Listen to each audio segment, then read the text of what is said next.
Assalamualaikum warahmatullahi wabarakatuh. Di video kali ini, saya akan menjelaskan tentang as-sunnah. As-sunnah secara etimologi atau secara bahasa berarti as-sirah wa thariqah al-mu'tadah, yaitu cara hidup, cara berperilaku seseorang yang menjadi kebiasaan, atau cara yang dibiasakan atau cara yang terpuji. Nah, sunnah ini lebih umum disebut dengan hadis yang mempunyai beberapa arti secara etimologis, yaitu qorib yang artinya dekat, jadid yang artinya baru, dan khobar yang artinya berita. As-sunnah secara terminologi atau secara istilah yaitu kullu ma sodaro an Rasulillah sallallahu alaihi wasallam min qaulin au fi'lin au taqririn, yaitu semua yang muncul dari Nabi Muhammad sallallahu alaihi wasallam, baik itu dari perkataan, perbuatan, ataupun persetujuan. Pengertian as-sunnah ini secara istilah juga bisa dilihat dari 3 bidang ilmu, yaitu yang pertama ilmu hadis, ilmu fikih, dan ilmu usul fikih. Nah, yang pertama, menurut ahli hadis, sunnah ini identik dengan hadis, yaitu semua yang disandarkan kepada Nabi Muhammad SAW, baik perkataan, perbuatan, ataupun ketetapannya sebagai manusia biasa, termasuk akhlaknya yang baik sebelum atau sesudah beliau menjadi rasul. Adapun yang kedua, as-sunnah menurut para ahli fikih, yaitu dikemukakan kalau as-sunnah ini sebagai salah satu hukum taklif yang mengandung arti perbuatan yang apabila dikerjakan mendapatkan pahala dan bila ditinggalkan tidak berdosa. Ini menurut para ahli fikih. Nah, dari pengertian yang tadi udah jelas kalau misalnya sunnah atau hadis ini menurut ahli hadis itu mempunyai pengertian yang lebih luas daripada ulama ahli usul.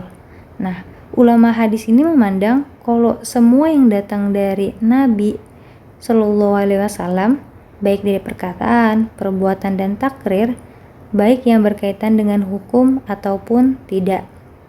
Namun, sedangkan menurut ulama ahli usul, itu tuh hanya terbatas, hanya pada sesuatu yang berkaitan dengan hukum. Yang ada di luar hukum itu bukan dinamakan hadis, seperti cara berpakaian, cara makan, dan sebagainya. Selanjutnya adalah pembagian as-sunnah. Sunnah ini dibagi menjadi 3 macam, yaitu sunnah qauliyah, sunnah fi'liyah, dan sunnah takririyah. Yang pertama yaitu sunnah qauliyah. Sunnah qauliyah ini juga sering dinamakan sebagai khobar atau berita berupa perkataan Nabi Shallallahu Alaihi Wasallam yang didengar dan disampaikan oleh seseorang atau beberapa sahabat kepada orang lain. Misalnya pada hadis yang berbunyi, laula an asyqa ala ummati la amartuhum bisiwaki ma'a kulli wudu'in.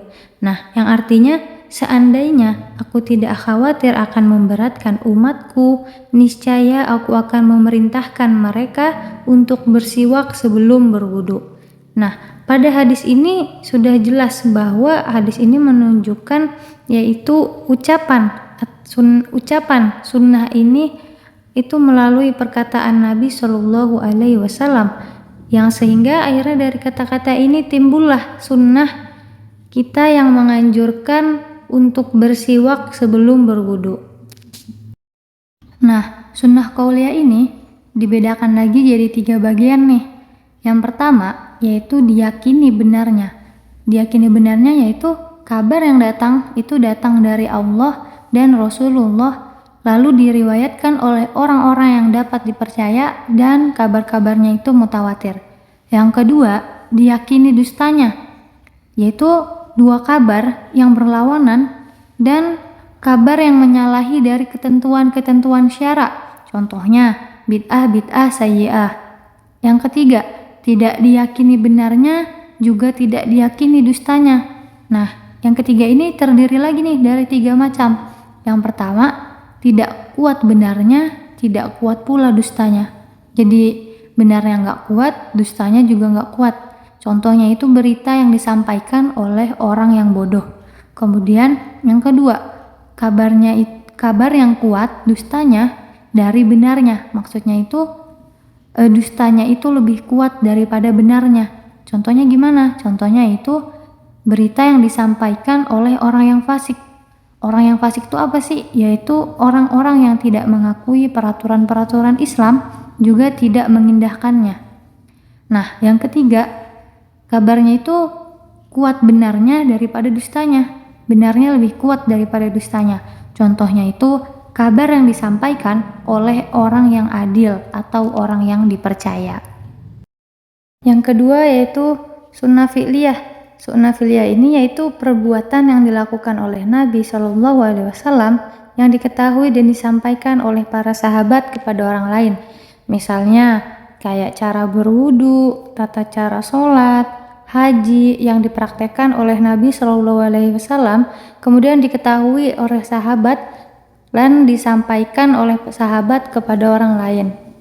Nah, sunnah fi'liyah ini dibagi menjadi 5 bentuk nih teman-teman, yaitu yang pertama, nafsu yang terkendalikan oleh keinginan dan gerakan kemanusiaan.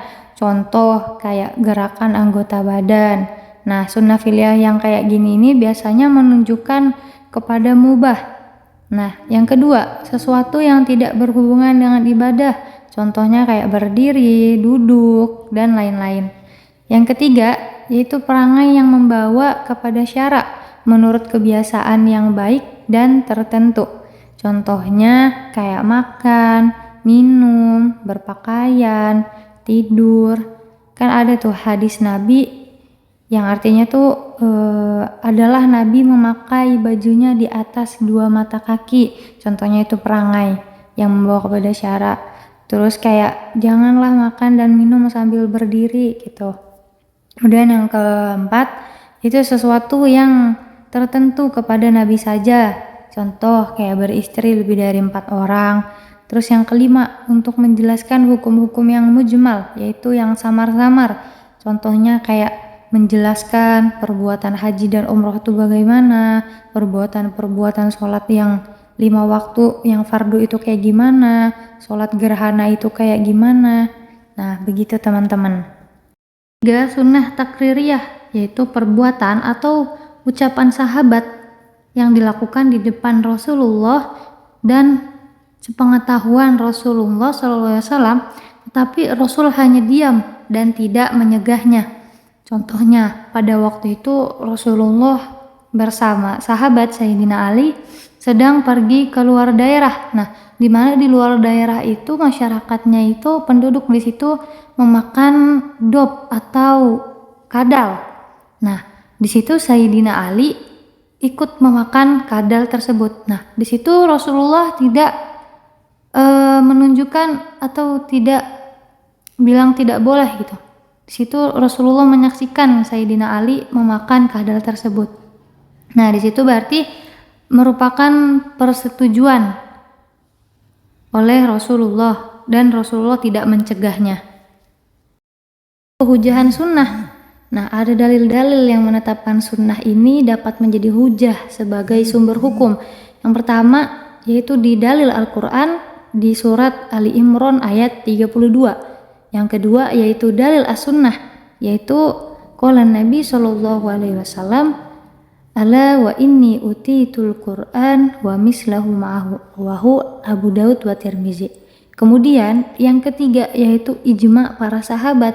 Nah, setelah Rasulullah wafat, para sahabat jika mendapatkan satu permasalahan, mereka pasti mencarinya dari Al-Quran. Namun jika tidak dapat dari Al-Quran, biasanya mereka ini bertanya kepada sahabat-sahabat yang lain. Mungkin di antara mereka ada yang hafal dan ada yang ingat. Nah, kemudian hal tersebut dijadikan ketetapan hukum yang sesuai disampaikan sahabat kepadanya. Hal ini juga dilakukan nih oleh Abu Bakar, Umar bin Khattab, sahabat-sahabat yang lain juga para tabi'in. Gak ada seorang pun di antara mereka yang menolak dan mengingkari bahwa sunnah Rasulullah ini wajib untuk diikuti. Kedudukan as-sunnah terhadap Al-Quran. Kedudukan as-sunnah terhadap Al-Quran ini yang pertama menjadi sebagai muakkid, yaitu menguatkan hukum suatu peristiwa yang telah ditetapkan oleh Al-Quran, dikuatkan lagi dan dipertegaskan lagi oleh as-sunnah. Kemudian yang kedua sebagai bayan, yaitu as-sunnah ini menjelaskan terhadap ayat-ayat Al-Quran yang belum jelas. Nah, ini mencakup beberapa hal, yaitu yang pertama memberikan perincian terhadap ayat-ayat Al-Quran yang masih samar-samar. Contoh kayak perintah sholat. Nah, dalam Al-Quran itu kan belum jelas gitu. Nah, diperjelas lagi lah dengan sunnah ini. Kemudian membatasi kemutlakan. Misalnya Al-Quran ini memerintahkan berwasiat, tapi nggak dibatasi nih berapa sih jumlahnya. Nah, as-sunnah inilah yang membatasinya. Kemudian mentakhsiskan keumuman. Contohnya Al-Quran ini mengharamkan bangkai, darah, daging babi. Nah, as-sunnah ini mengkhususkan dengan memberikan pengecualian kepada bangkai ikan laut, belalang, hati, dan limpa. Kemudian menciptakan hukum baru. Nah, misalnya Rasulullah melarang untuk memakan binatang buas dan yang bertaring kuat, dan burung dan yang berkuku-kuku kuat. Dimana hal ini burung yang berkuku kuat, dimana hal ini yang nggak disebutkan dalam Al-Quran, tetapi dijelaskan di sunnah ini sehingga menciptakan hukum yang baru. Yang terakhir, perbedaan antara hadis dan sunnah. Nah, hadis itu segala peristiwa yang disandarkan kepada Nabi SAW, walaupun hanya sekali aja dalam hidup ataupun cuman diriwayatin sama satu orang aja. Yang kedua, sunnah adalah nama amaliyah yang mutawatir, yaitu cara Rasul melaksanakan ibadah yang dituju kepada kita dengan amaliyah yang mutawatir pula. Nah, jadi hadis atau khobar ini berorientasinya itu kepada ucapan, sedangkan sunnah ini berorientasinya yaitu kepada perbuatan. Mungkin cukup sekian penjelasan dari saya, kurang lebihnya mohon maaf, semoga bisa bermanfaat. Wassalamualaikum warahmatullahi wabarakatuh.